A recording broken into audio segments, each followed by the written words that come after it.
the angry movie nerd, and I'm pissed off. I'm pissed off. The angry movie nerd. I'm the angry movie nerd. This movie's just a great big turd. I'm the angry movie nerd. Angry movie nerd. The angry movie nerd.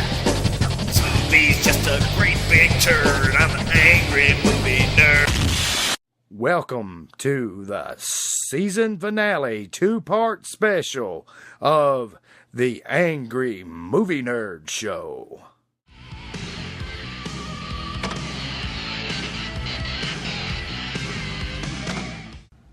Welcome to another episode of the Angry Movie Nerd Show.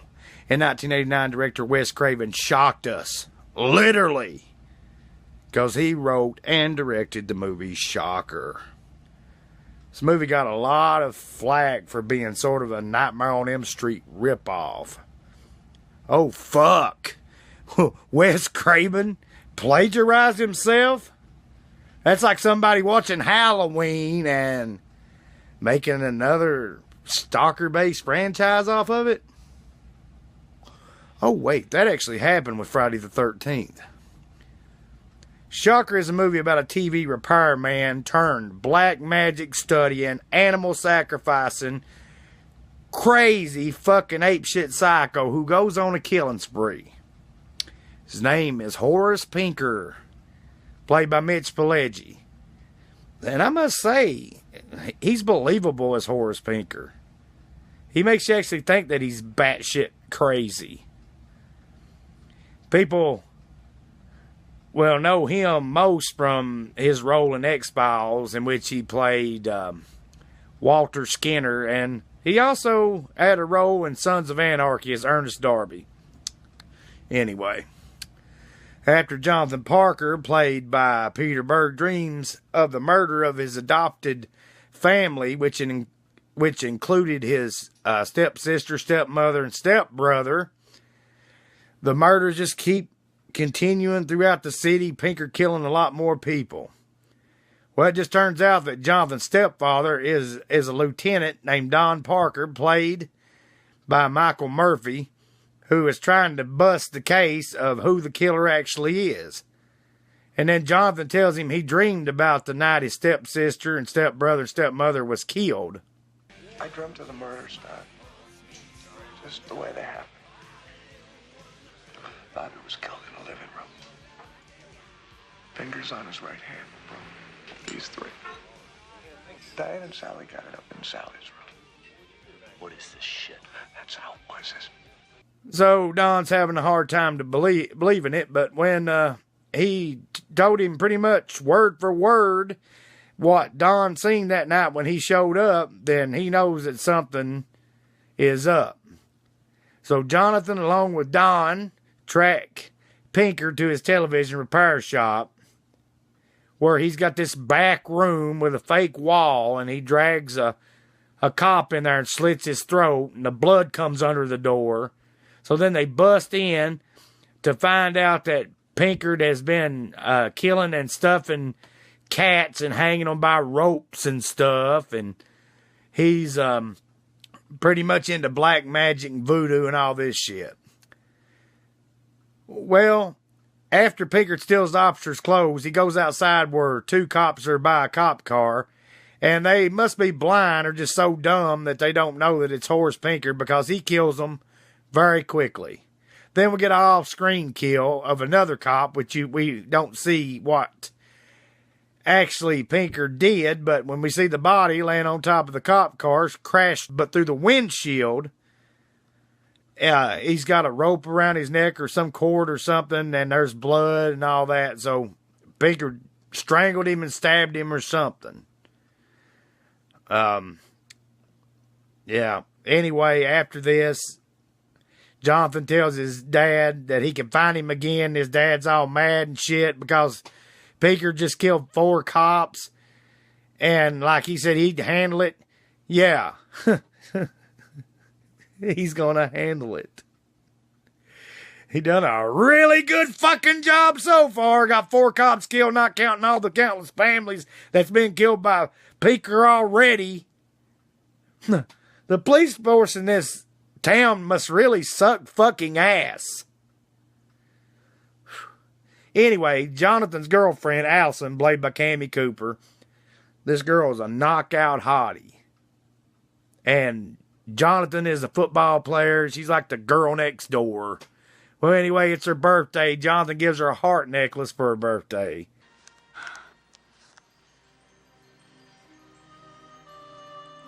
It's beautiful. And then he leaves. And leaves her there all by herself. And Pinker, having heard the news that Jonathan knows who he is and was there the night when the repair shop was raided, decides he wants revenge. So he comes and he kills Allison very brutally. Well, brutally by all the blood that's on the wall in the later scene.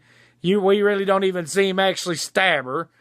But anyway, Jonathan's at football practice. His coach tells him, Coach Cooper, who is played by Sam Scarber, tells him to go home.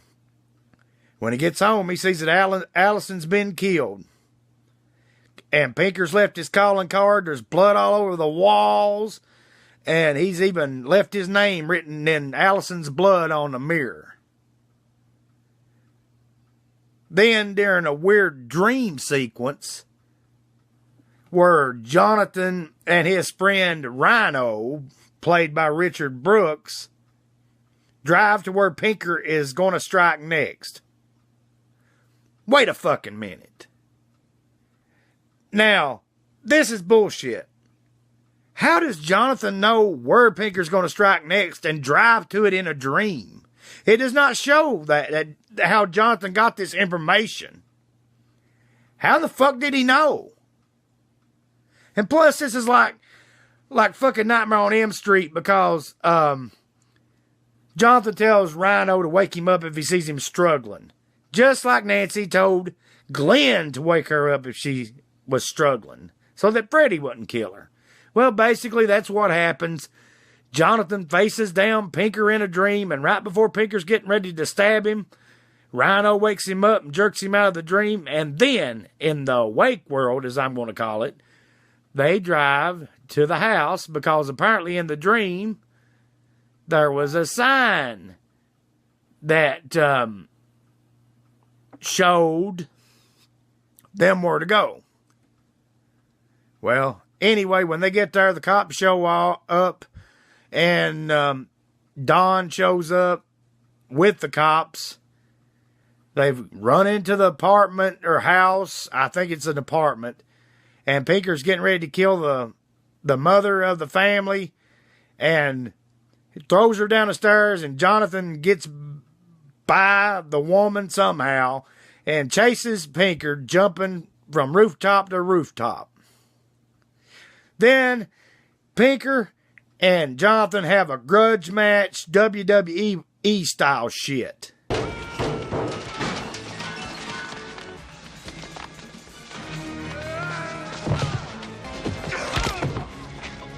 Why the fuck is this happening? I mean, seriously, there's a knife on the ground that Pinker had. So, why in the hell is he not picking this up and just stabbing him and just kill the motherfucker and get it out of the way already? But anyway, just before Pinker gets ready to stab him, the police show up on the roof to save his ass. And then Pinker talks about getting a boner from Jonathan's girlfriend. By the way, boy, died real hard, you know. Your girlfriend? Ah, shit, you dead, you son of a bitch! Oh, this is what fucking lie. Dead chicks give him wood? I wonder if he fucked his dead women victims, or if that's a line he just uses to piss off Jonathan. Sure. Jonathan then tells Don he wants to see him fry. And then we get a scene of them preparing the electrocution room with the cover of No More Mr. Nice Guy by Megadeth, which the tagline for this movie was also No More Mr. Nice Guy. Also, Pinker utters it while he's in the coach's body later in the movie, if I'm not mistaken. And even on the DVDs and VHSs, the tagline, "No More Mr. Nice Guy." "No More Mr. Nice Guy" was a song originally by Alice Cooper, but Megadeth redid it for this soundtrack. And the question here was Pinker ever a nice guy or good guy to start with? Anyway, Pinker's taken to jail. His last request is a TV in his cell. And this fucking shit happens. Give it to me. You got it, baby. After that, he decides he wants his last meal of lips and fingers.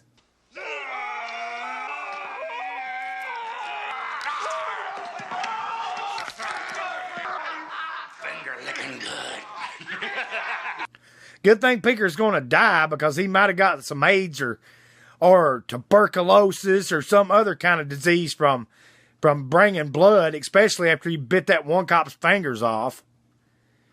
So the plot thickens with the fact that Pinkard seems to have always been an asshole, but it really gets more intense when we actually get to where he's strapped into the electric chair and is given his last words. Your pitiful little memory's wiped it all out, hasn't it? I was beating you real good when your mama tried to stop me with that gun that she brought into our happy home. You saw me kill her. Don't you remember how she screamed? And how clever you were, grabbing that gun and shooting me right through the fucking knee, you little peckerhead! Just blasting away at your daddy with murder in your eyes? What the fuck? Jonathan was his son? And he shot him with murder in his eyes. So that explains why he drags his leg, which is a plot point considering events that take place later on in the movie, in which he can pretty much jump in and out of bodies. So that's how Jonathan can tell that it's Pinkard and not a normal person, because he drags his leg. And I should have mentioned that earlier, because the limp and the necklace play a key role in the plot. Anyway, Pinkard gets fried and something goes wrong and causes an explosion. Then Pinkard falls out from behind a door and he catches on fire and just disappears, just leaving his clothes there. Weird. Very weird.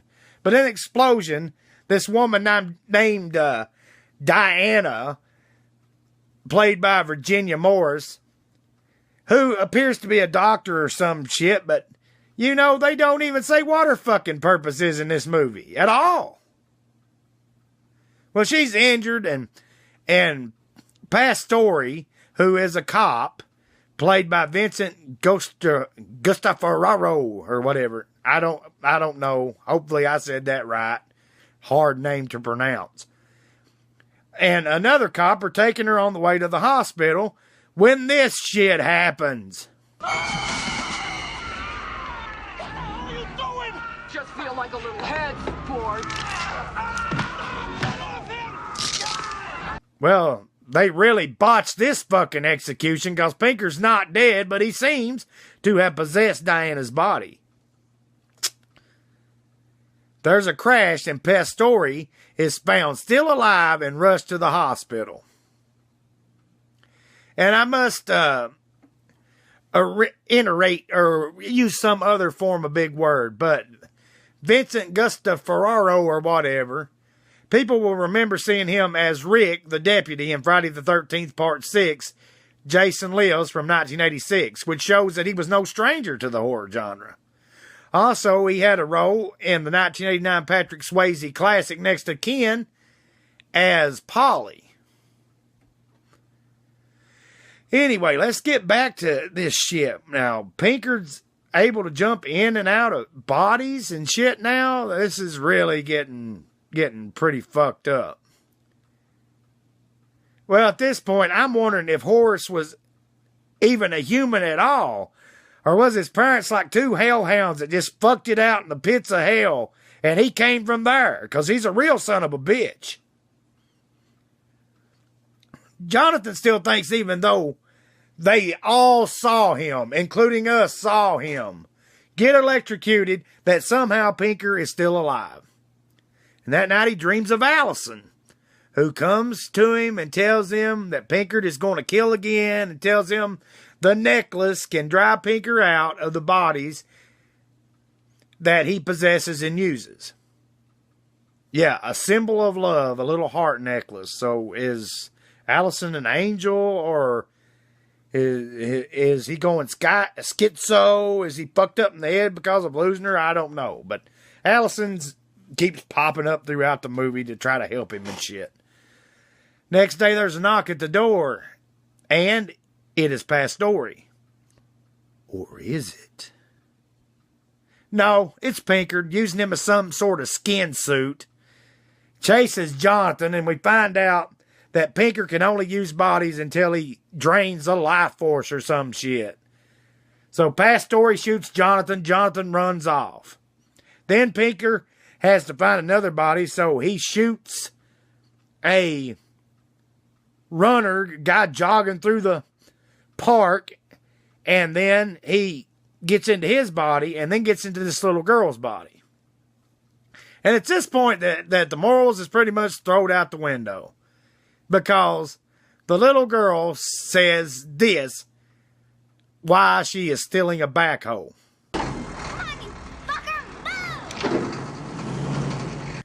And then it goes even farther after Jonathan is nearly hit with the backhoe and the little girl wrecks the backhoe.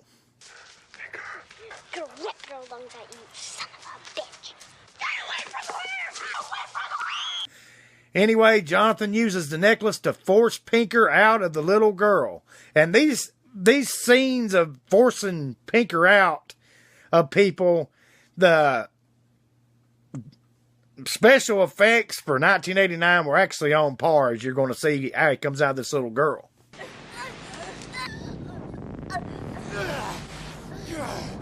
Anyway, he's forced out of the little girl and forced in to the mother, who then grabs a construction worker and he transfers into the construction worker. Well, at this point in the fray, Jonathan has dropped the necklace, in which the construction worker takes a pickaxe, hits it down, catching the heart necklace on it, and then he throws the pickaxe and everything into the lake. Eat your heart out, sucker!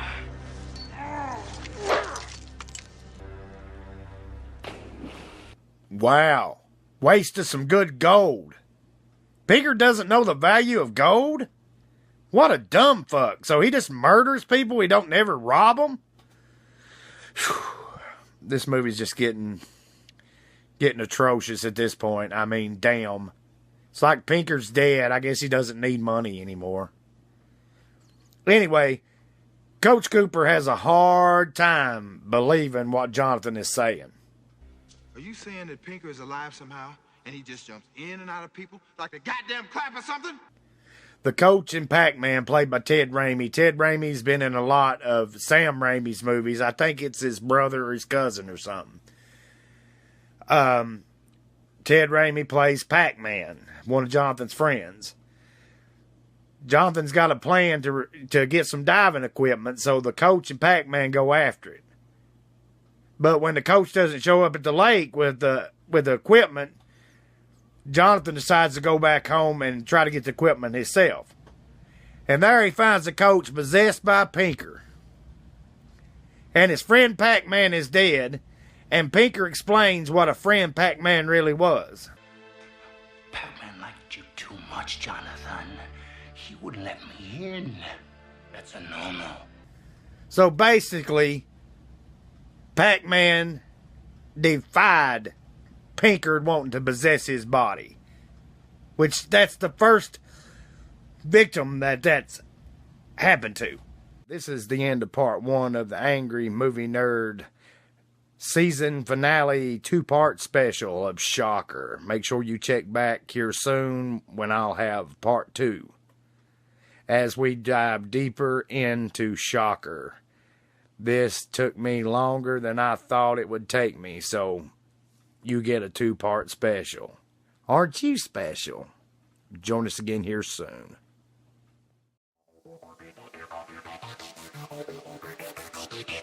Bye.